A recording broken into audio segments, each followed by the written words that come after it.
오늘 밤 같이 보실 하나님 말씀 디도서 3장 5절 6절의 말씀입니다. 신약성경 350면 정도 되겠습니다.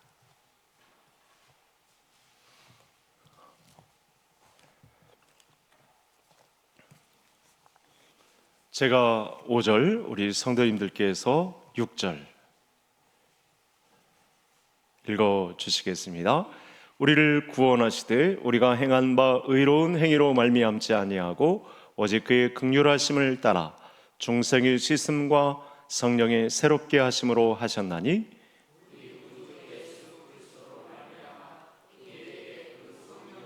풍성히 부어주사. 아멘.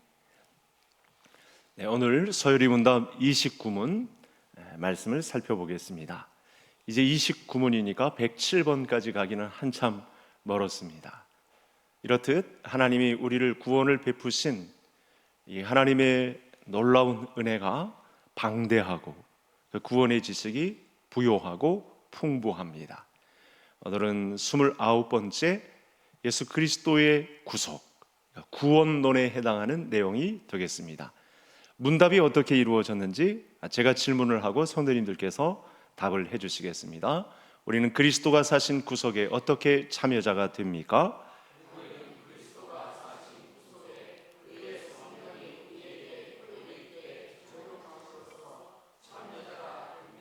네, 그동안 앞서서 우리가 진행한 말씀 중에 이 서유리 문답과 관련해서 어떤 내용들을 다뤘는지 한 번 더 되짚어 보겠는데, 한번 화면을 또 볼까요? 이런 내용을 지금까지 다루었습니다. 오늘은 제5단계라고 할 수 있는데 구원론에 해당하는 것이고, 이 안에 구원론 안에 성령론까지 담겨 있고요. 이제 우리가 4부, 5부를 다루는데 4부까지 첫 번째는 서론, 인생의 목적과 성경에 대해서 다루었고, 2부에는 신론, 우리 하나님에 대하여, 우리 성부, 성자, 성령, 그리고 하나님의 속성, 삼위일체, 작정, 창조, 섭리, 이런 부분을 배워왔고, 세 번째는 우리 인간론에 대해서 배웠습니다. 인간의 죄, 또 죄의 결과, 그로 인한 하나님의 은혜 언약, 이런 부분에 대해서 살펴보았습니다. 지난 시간까지는 기독론, 예수 그리스도에 대해서 살펴보았는데, 예수 그리스도의 신인동성, 삼중직, 그리고 승귀, 승하, 그리스도의 높아짐과 낮아지심, 이 부분에 대해서 살펴보았고, 이제 오늘부터는 예수 그리스도의 구속에 대해서 살펴보려고 합니다. 이 예수 그리스도의 구속은 성령님과 맞물려 있습니다. 결론부터 말씀을 드리면 예수님의 구원은 성령에 의해서 우리는 그 구원의 참여자가 됩니다. 우리의 구속이 어떻게 이루어집니까? 어떻게 적용됩니까? 이렇게 질문을 하고, 성경의 답은 이 성령께서 예수 그리스도의 구속에 참여하십니다. 우리를 참여시키실 뿐만 아니라 그리스도께서, 그리스도의 영이신 성령께서 우리의 구원을 적용시키시는 분으로 나타나십니다 라고 이렇게 답을 할 수 있겠습니다. 그래서 그리스도의 구원을 다룰 때에는 항상 성령님이 가까이 운행하신다는 점, 일하시고 계신다는 점을 아시면 유익이 되겠습니다. 그래서 구원론은 이 신자의 구원과 깊은 관련이 있어서 보다도 저와 성도님들이 깊은 믿음의 단계로 들어가는데 큰 유익을 줍니다. 여기에 예수 그리스도의 구속과 이를 지원하고 적용시키는, 참여시키시는 성령 하나님이 관여하시기 때문에 아주 내밀한 이 그리스도 신자의 구원에 깊이 관여하시는 성령님과 우리 예수님께서 같이 일하시고 계시기 때문에 이 구원의 내밀한 문제에 관해서 깊은 신지식 가운데로 들어갈 수가 있다는 사실이죠. 예수님께서는 신자의 구원과 관련해서 이렇게 말씀했습니다. 다 이루었다, 이렇게 말씀하셨죠. 테텔레스타이, 이렇게 말씀을 하셨습니다. 인류의 구원을 위해 희생을 다 치르시고 십자가에서 죽으셨습니다. 질문이 생깁니다. 그리스도의 구속사역 이후에 왜 아직도 어떤 사람은 그 은혜 안에서 살아가고 또 어떤 사람은 여전히 죄 가운데 살아가고 있는 것일까? 이런 질문이 생길 수 있죠. 그러면 이제 다음에 무엇이 나올지를 예상할 수가 있습니다. 또 있습니다. 왜 같은 복음을 들어도 어떤 사람은 눈물로 철저히 회개하고 또 어떤 사람은 아무 감동 없이 밍숭맹숭하게 흘러가는가? 이런 질문도 할 수 있습니다. 왜 어떤 사람은 예배의 감격 가운데 살아가고 또 어떤 사람은 같은 자리에 앉아 있으면서도 예배를 귀찮아하는 듯한 그런 메마른 상태에 있는 것일까? 이런 질문들을 계속 할 수 있습니다. 그래서 이 서열이 문답 29문이 바로 이 문제에 대해서 이렇게 말씀하는 거죠. 제가 다시 답을 드리면 우리는 그리스도가 사신 구속에 그의 성령이 우리에게 효력 있게 적용하심으로써 참여자가 됩니다. 조금 어려운 단어들이 등장하는데요. 이런 그 경계선이 있지 않습니까? 누구는 예배의 참여자가 되고 감격적인 예배자가 되고 누구는 팔짱 끼고 구경꾼이 되는 듯한 이 가운데 성령께서 어떻게 관여하시는가? 그리스도의 영께서 어떻게 관여하시는가? 그의 성령이 우리에게 효력 있게 그리스도의 구속을 적용하심으로써 참여자가 되신다. 그러니 이것도 신비합니다. 그러니까 사람으로서는 답이 없는데 그리스도의 영이신 성령께서 그리스도의 구속을 우리 신자에게 적용하심으로써 참여자가 된다. 성령 하나님이 하시는 역할 중에 단연 으뜸입니다. 우리는 이 교리를 그래서 잘 알아야 합니다. 구속은 그래서 역사 속 사건으로만 끝나지는 않죠. 바로 이 부분을 우리가 다루려고 합니다. 그 구속이 내 심령 안으로 들어와서 죽은 영혼을 살릴 때 비로소 죽은 영혼을 살리는 그 과정 속에 성령께서 그 구속을 우리에게 적용시키시고 참여자가 되심으로 이 구원을 완성해 가시는 그런 길을 바로 이 구원론에서 살펴볼 수 있다는 것입니다. 성경은 신자의 구원을 이루신 하나님의 이야기로 엮어져 있습니다. 아담이 범죄한 순간 사람은 하나님과 단절되었습니다. 에베소서는 이 문제를 2장에서 어떻게 기록하고 있죠? 허물과 죄로 죽었던 하나님과 단절된 상태를 말하고 있습니다. 사람은 죽었습니다. 그러니까 죽을 수밖에 없는 이런 표현을 우리가 자주 사용하는데 이 표현은 이제 떨고 내셔야 됩니다. 우리는 죽었던 존재들입니다. 뭔가 좀 건더기를 건지려고 그런 표현을 자꾸 끌어오는데 자꾸 쓰지 말아야 됩니다. 우리는 허물과 죄로 죽었던 존재였습니다. 죽은 자는 스스로 살아날 수가 없죠. 죽은 자는 스스로 하나님을 선택할 수도 없습니다. 죽은 자는 스스로 빛 가운데로 걸어갈 수도 없습니다. 자력으로는 이 구원에 이를 수 있는 뭔가 그 건더기가 단 한 개도 이 사람에게 존재하지 않습니다. 따라서 구원은 철저하게 하나님 편으로부터 쏟아지는 것이죠. 하나님 편에서 열어주지 아니하시면 절대로 이루어질 수 없는 것이 신자의 구원입니다. 창세기 3장에서 인간이 하나님을 피해서 숨었을 때 아담아 내가 어디 있느냐 하나님께서 먼저 찾아오십니다. 그러니까 성경의 모든 문제는요 이런 구원론과 관련해서도 그렇고 모든 문제의 해답은 바로 여기에 있습니다. 저도 요즘도 창세기를 살펴보면서 이 문제가 계속 도전이 되는데 먼저 오시는 것입니다. 먼저 찾아오시는 것입니다. 먼저 오셔서 우리를 상대해 주시는 것입니다.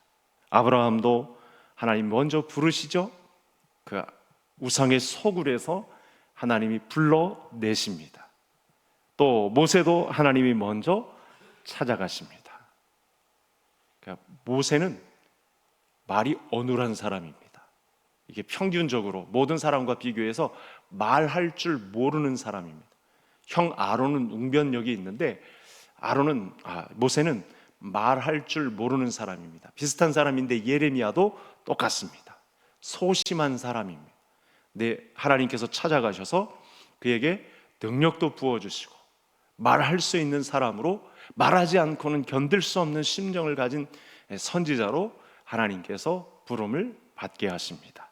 다윗도 마찬가지죠. 광야 시절을 보낼 때 하나님께서 찾아가셔서 그에게 친구처럼 상대해 주십니다. 그리고 마침내 때가 참에 하나님께서는 독생자 예수 그리스도를 이 땅에 보내셨습니다. 이 사건은 하나님께서 영원 전부터 계획하신 구속사입니다. 자, 이 구도를 오늘 말씀에 의해서 이 구원론 첫 번째 시간에 살펴보는 문제에 있어서 첫 단락에 어떻게 성경은 이 문제를 보고 있는지 화면을 한번 보시겠습니다. 같이 읽겠습니다. 하나님이 우리를 구원하사 거룩하신 소명으로 부르심은 우리의 행위대로 하심이 아니요 오직 자기의 뜻과 영원 전부터 그리스도 예수 안에서 우리에게 주신 은혜대로 하심이라. 아멘. 이 구원의 사건, 내게 이루어진, 신자인 나에게 이루어진 이 구원 사건은 하나님께서 언제부터? 영원 전부터 계획하신 터다. 영원 전부터. 그러니까 당장에 임기응변으로, 졸속으로 그렇게 이루신 일이 아니고 우리의 신자의 구원은 영원 전부터 계획된 것이다. 이걸 이루시려고 망가뜨린, 사람의 욕심에 의해서 망가뜨린 이 구원의 역사를 독생자 예수 그리스도께서 오셔서 다시 다 이루시는 과정 중에, 그리고 그의 보내신 성령께서 이 문제를 다듬고 계시는, 또 완성에 참여하고 계시는, 그런 구원을 적용시키시는 참여자가 되시는 것을 볼 수 있습니다. 여기서 중요한 질문이 있습니다. 그 십자가가 어떻게 내 것이 되겠는가? 그 예수님의 구원이 어떻게 나에게 적용되는가? 예수님께서 구원을 이루셨지만 이 구원이 자동적으로 모든 사람 안에 다 적용되는 것은 아닙니다. 바로 여기에 이제 오늘 우리가 또 계속해서 앞으로 몇 시간 동안 살펴보려고 하는 이 성령님과 함께 하시는 사역이 등장을 합니다. 그래서 오늘은 이 부분을 공부하고자 합니다. 다음 화면을 한번 보시겠습니다. 오늘 본문의 내용인데 같이 읽겠습니다. 우리를 구원하시되 우리가 행한 바 의로운 행위로 말미암지 아니하고 오직 그의 긍휼하심을 따라 중생의 씻음과 성령의 새롭게 하심으로 하셨나니 우리 구주 예수 그리스도로 말미암아 우리에게 그 성령을 풍성히 부어주사. 십자가는 예수님의 피 흘리심은 완전하시고 부족함이 없으시죠. 믿으시죠? 그런데 하나님은 그의 이 그리스도의 구속을 효력 있게 적용하게 하시려고 누구를 참여시키신다고요? 성령님을 참여시킨다고 하십니다. 성령께서 역사하시지 않으시면 사람은 예수님의 십자가를 깨달을 수조차 없기 때문에, 이 죄의 오염 때문에 사람은 자력으로 절대로 이 죄 지은 사실조차 깨닫지도 못하고 의로 기울어질 수 없는 곳에 있기 때문에 예수 그리스도의 십자가는 완전하고 다 이루셨지만 신자의 구원을 적용시키고 참여시키는데 어떤 하나님이 동원된다? 성령 하나님이 동원된다. 이건 스스로 성령 하나님께서 자원하여 펼치시는 사역이 되겠습니다. 그래서 사도 바울이 고린도전서 2장에서 이런 말씀을 합니다. 육에 속한 사람은 하나님의 성령의 일들을 받지 아니하나니. 굉장히 중요한 구절인데요, 저를 따라 하시겠습니다. 육에 속한 사람은 성령의 일들을 받지 아니하나니.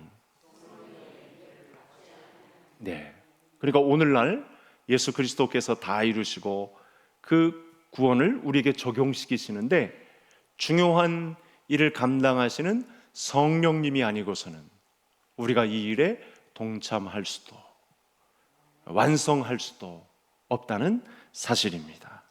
그러니까 육에 속한 사람은 성령의 일을 받지 않습니다. 그러니까 영에 속한 사람은, 이 성령에 속한 사람은 성령이 하시는 일을 잘 받아들이죠. 하나님의 구속은 영적으로만 분별이 되기 때문에 그렇습니다. 성령님은 죽은 심령마저 깨우시는 분이십니다. 이 죽은 심령마저 깨우신다라고 할 적에 우리가 서론 부분과 인간론을 다룰 때 하나님이 예정하신 그 사람을 붙들고 죄 가운데 있으면 붙들어서 깨우십니다. 그래서 그리스도가 사신 구속은 우리의 힘으로, 우리 스스로, 우리 것으로 만드는 것이 아니라 그리스도의 영에 의해서 우리의 것이 됩니다. 그러니까 신자의 구원을 이루는 아주 중요한 요소, 성령의 이 참여와 성령의 적용을 우리가 무시할 수가 없습니다. 굉장히 신비하고 굉장히 중요한 사실입니다. 성령 하나님이 그리스도의 구속을 우리에게 적용하심으로 이 일에는 하나님이 하시는 부분이기 때문에 절대로 실수가 없으십니다. 우리가 실수가 없으신 하나님이라고 할 때 신자의 구원을 적용시키심에 있어서 실수가 없다, 이쪽으로만 바라보셔야 됩니다. 물론 모든 일에 있어서 실수가 없는데 신자의 구원을 적용시키시고 신자의 구원에 참여하시는 성령님의 일에 있어서는 절대로 실패가 없다, 믿으실 수 있기를 바랍니다. 그래서 29문에 아까 효력 있게 라고 하시는 그 적용 부분에 있어서 성령 하나님이 효력 있게 구속을 적용시키시고 참여하신다라는 말씀을 들었는데요. 예를 더 들어보겠습니다. 사람이 그리스도가 이 구원하신 이 구속 사역을 스스로 적용할 수 있느냐? 이것은 불가능합니다. 하나님께서 예수 그리스도를 통하여 이루어 주신 이 구원을 스스로 완성할 수 있느냐? 절대 그렇게 할 수 없습니다. 이게 스스로라고 하는 문제가 왜 자꾸 붙냐면 2단 3단이 이 부분을 자꾸 이용하거든요. 자력으로, 인간의 힘으로, 인간의 열심으로 치성을 쌓으면 하나님도 감동해서 구원을 이루어 주신다. 그 질문하는 것이 뭐냐면 몇 날, 몇 시에 구원받았습니까? 요거 몇 단이죠? 2단입니다. 그렇게 물어보면 2단이 되는 것입니다. 이게 사람의 자력, 사람의 힘, 사람의 능력, 이런 것들이 동원될 수 있는 소지가 있기 때문에 우리가 2단이라고 구분하는 것입니다. 사람의 인지력과 판단력, 사람의 선함과 의지가 그리스도의 구원을 완성하는 데 기여할 수 있느냐? 아니죠. 그러니까 성령 하나님의 효력 있게 구속을 적용하심, 참여하심, 이것이 오늘 지금 29문에서 다루고 있는 아주 중요한 내용입니다. 구원의 획득과 적용 모두 다 성령 하나님에 의한 것이다, 믿을 수 있기를 간절히 소원합니다. 인간은 전적으로 부패하고 무능해졌습니다. 그래서 제 힘으로 구속을 획득하여 자신의 것으로 만들 수가 없습니다.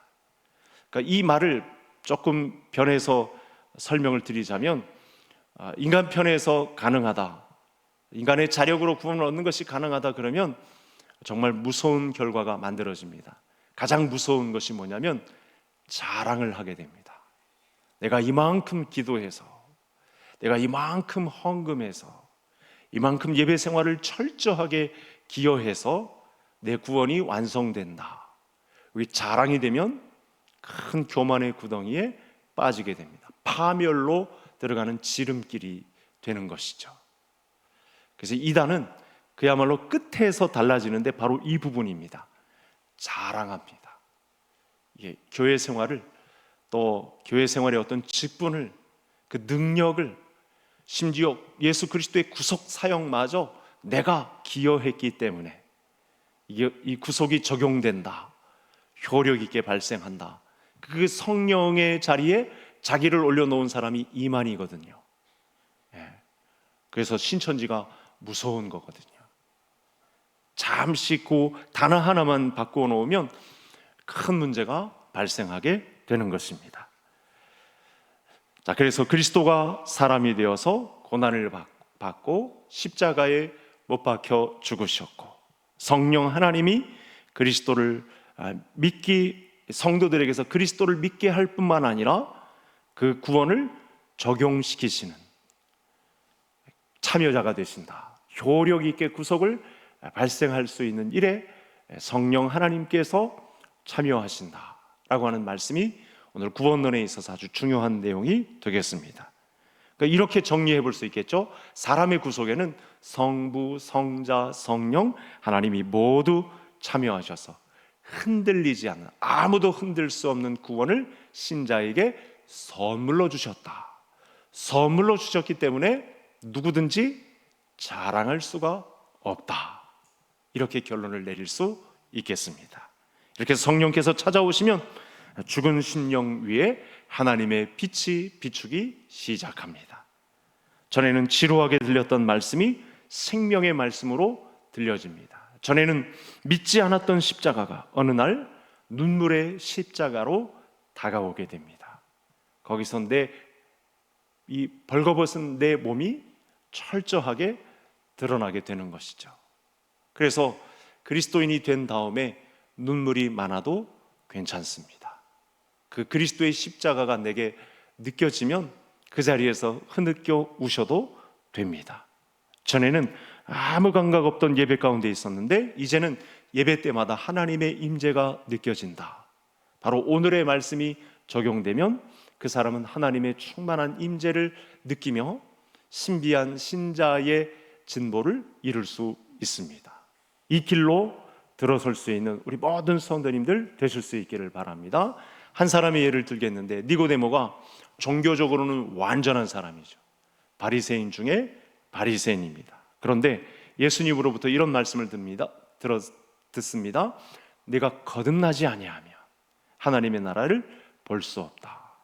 그러니까 거듭남은 인간 편에서 이룰 수 있는 일이 아니죠. 이 거듭남에 있어서 효력 있게 구속을 적용시키시는 분이 누구시다? 성령 하나님이시다. 바람이 어디로 와서 어디로 가는지 알 수 없듯이 성령의 역사는 인간이 통제할 수 있는 영역의 것이 아닙니다. 성령께서 죽은 영혼에 이 생명을 불어 넣으실 때 바람 같은 성령께서 이 한 사람을 주목하시고 효력 있게 구속을 적용시키실 때 이 사람은 고꾸러집니다. 항복을 선언하게 되고 예수 그리스도의 구속을 효력 있게 적용시키시는 성령님의 사람으로 변화를 받는 길이 열리게 되는 것이죠. 이것이 신자가 받을 수 있는 구원의 신비입니다. 그래서 이런 사람은 앞으로는 장차 세상이 감당할 수 없는 사람으로도 변화가 됩니다. 그런 길 위에 놓여 있는 우리 모든 개성 가족들 될 수 있기를 간절히 소원합니다. 이제 마지막 화면을 한번 보시겠습니다. 오늘 이 구원론에 있어서 아주 그 중심에 놓고 다뤄야 할 부분인데 두 가지로 볼 수 있겠죠. 예수 그리스도의 구원을 효력 있게 적용하시는 분은 성령님이시다라는 내용과 신자가 이 구원을 이루는 데는 당장에 이루어지지 않습니다. 물론 하나님께서 택한 택자인 이 예정하신 이 신자는 실수 없이 하나님께서 구원을 이루어가는 것은 맞는데 사실은 중간에 실패도 많이 경험하고 여러 가지 이 죄의 본성이 나타나서 부패한 본성이 이 앞날을 흐리는, 또 아직은 교회 밖에 있고 또 하나님을 멸시하고 또 믿는 사람들을 핍박하고 이런 원수의 자리에 서 있을 수 있거든요. 이 모든 여정 중에 하나님께서 이루어 가시는 구원의 여정이 있습니다. 처음에는 대표적인 부분 두 가지가 있습니다. 예수 그리스도를 믿는 신자는 어느 순간 하나님이 찾아오셔서 회개를 불러 일으킵니다. 그런 경험이 다들 있으시지요? 회개는 죄를 슬퍼하고 하나님께 돌아가는 것입니다. 돌이키는 것입니다. 죄를 짓는 길로 가다가 하나님께 돌아서서 다시 방향을 돌리는 것입니다. 단순한 후회가 아닙니다. 죄 자체를 미워하는 것입니다. 하나님께 철저하게 돌아가는 것이죠. 그리고 믿음입니다. 오직 예수 그리스도만 의지하는 것입니다. 자기 의를 내려놓고 십자가만 붙드는 것이죠. 그러니까 이 부분에 있어서, 이 회개와 믿음을 가지는 부분에 있어서 우리 개혁주의는 뭐라고 말하냐면 에베소서 2장 8절을 철저하게 의지합니다. 우리에게 주신 이 회심 또는 믿음, 이 부분을 에베소 2장 8절 9절은 뭐라고 하죠? 선물이라 이렇게 말하죠. 그러니까 선물이니까 무엇할 수 없다? 자랑할 수 없다. 사람의 행위를 자랑할 수 없다. 이렇게 말씀을 주고 있습니다. 그 다음에 칭의입니다. 칭의는 마치 도장을 찍는 것과 마찬가지입니다. 그래서 이 구원의 여정에 있어서 칭의에 성령께서 다시 등장하죠. 성령 하나님께서 의롭다 선언하시는 것입니다. 도장을 콱 눌러 찍는 것입니다. 죄인인 나에게 그리스도의 의를 전가하셔서 법적으로 완전히 의롭다 이렇게 선언하시는 자리, 이건 무엇이라고요? 칭의, 이렇게 말합니다. 자, 구원의 여정을 우리 합동측 개혁교단 안에서는 신학생들에게 9가지 여정으로 나눕니다. 지금 칭의까지 왔는데 저를 한번 따라해 주실까요? 소명, 중생, 회심, 그 다음에 믿음, 그 다음에 칭의, 그 다음에 양자됨, 성화, 견인, 영화, 이렇게 9가지 단계로 봅니다. 감리교나 성결교, 우리 개혁교단 안에 있는 각 교회들은 조금씩 결을 달리 하는데 우리는 9가지 이렇게 나누어서 살펴본다는 것. 이렇게 구원을 효력 있게 발생시키는 곳에 어떤 하나님이 작동하신다고요? 성령 하나님께서 완성을 이루어 가는데 관여하십니다. 그리스도의 영으로서 철저하게 신실하게 단속하시죠. 그래서 우리는 칭의까지 왔는데 마치 더러운 옷을 이 세상의 옷을 벗겨버리고 그리스도의 피의 옷을 입히셔서 심판대 앞에 하나님 앞을 지나갈 때 이 사람은 예수 그리스도의 피의 옷으로 입혀진 사람입니다. 통과해야 되겠습니다. 제가 도장을 눌렀습니다. 하나님 앞에 그렇게 제가를 받는 것과 마찬가지입니다. 그래서 이 성도는 자기 행위가 아니라 그리스도의 공로에 의해서 구원받았음을 내가 효력 있게 적용시킨 사람입니다.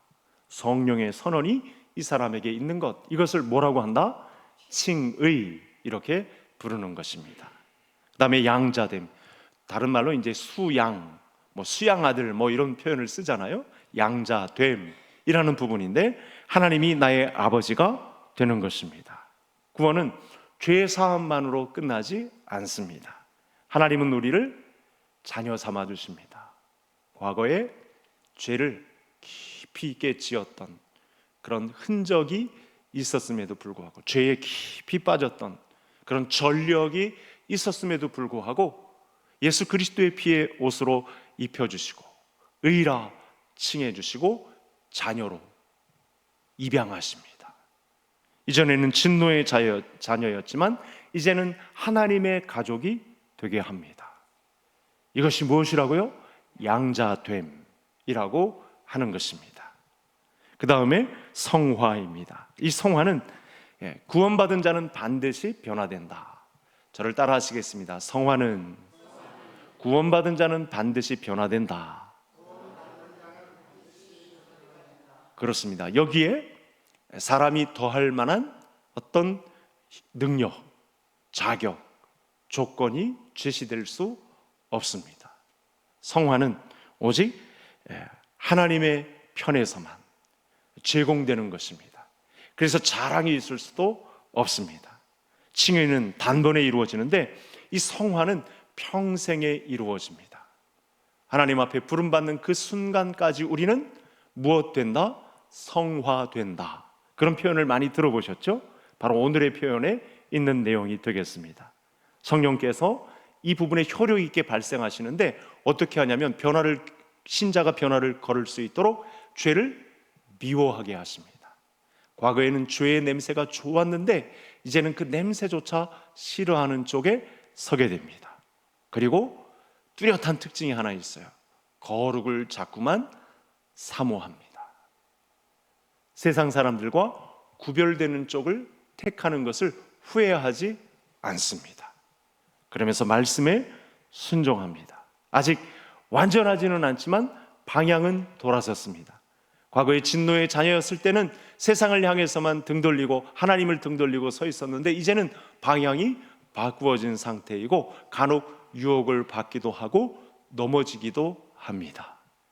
전에는 죄를 사랑했지만 이제는 죄와 싸우는 자리에 두는 부릅뜨고 지켜내는 가족신앙까지 믿음의 가장으로 책임지고 우리 가정신앙을 잘 이끌어야 되겠다, 이런 마음으로 변화되는 사람이 됩니다. 이것이 중생한 자의 특징이죠.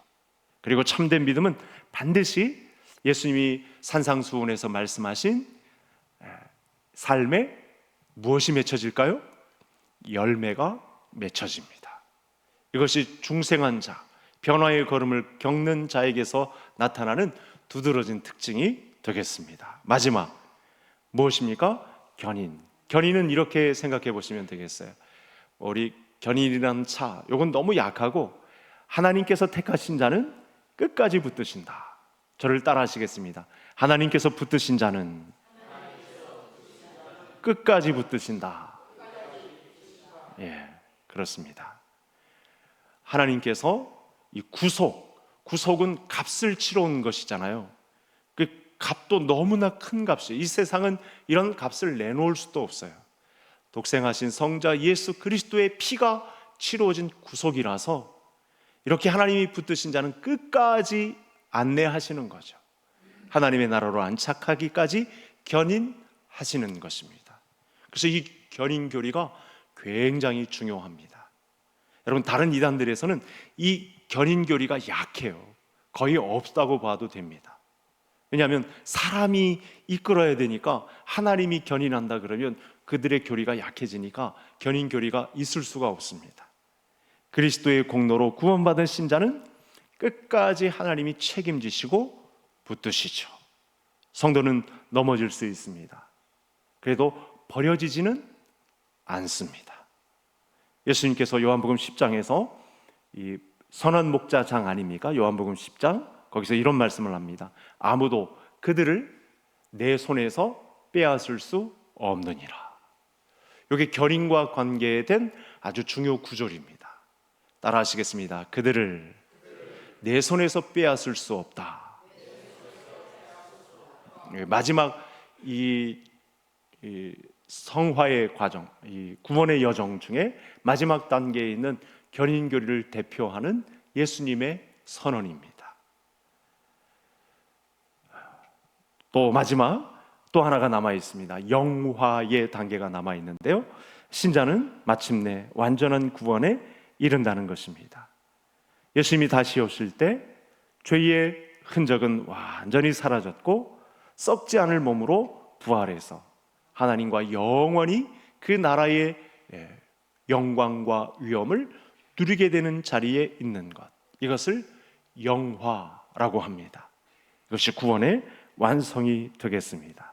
그래서 이 그리스도의 구속사는 하나님이 자기 백성과 함께 영원히 함께 살게 하고자 성삼위 하나님께서 다 모든 부분을 성부 하나님께서 주관하시고 예수 그리스도께서 여기에 희생 제물이 되시고 또 성령 하나님께서 신자의 구속을 효력 있게 적용하시는 데 있어서 참여자가 되시는 이 과정을 오늘 구원의 여정 속에서 우리가 살펴보게 되겠습니다. 성부 하나님이 시작하셨고 예수 그리스도께서 이루셨고 성령께서 적용하시고 끝까지 붙드셔서 마침내 우리 모든 신자를 영화로운 자리에 안착하게 하시는 것, 이것은 사람에게서 날 수 없으니 하나님의 선물이고 사람은 자랑할 수 없습니다. 우리에게서는 어떤 고백이 터쳐나오게 되죠? 오직 하나님의 은혜입니다. 이런 고백을 하게 되는 것입니다. 하나님께서 오늘 알려주신 서열이 문답 29문을 통해서 우리 저와 성도님들의 믿음이 더 견고하게 되시고, 큰 일을 만났던 분들, 또 구원이 흔들렸던 분들, 마음이 속상해서 찾아온 이 자리에서 이렇게 크고 높으신, 그 위엄이 높으신 거룩하신 하나님께서 나 한 사람의 구원을 위해 이런 막대한 능력과 위엄과 영광을 동원하셨다는 사실 앞에 감복하시고 항복도 선언하시고 하늘의 큰 위로를 받아 이 영화로운 그 단계에 우리 모두가 함께 참여하시는 모든 성도님들 되실 수 있기를 주의 이름으로 축복합니다. 하나님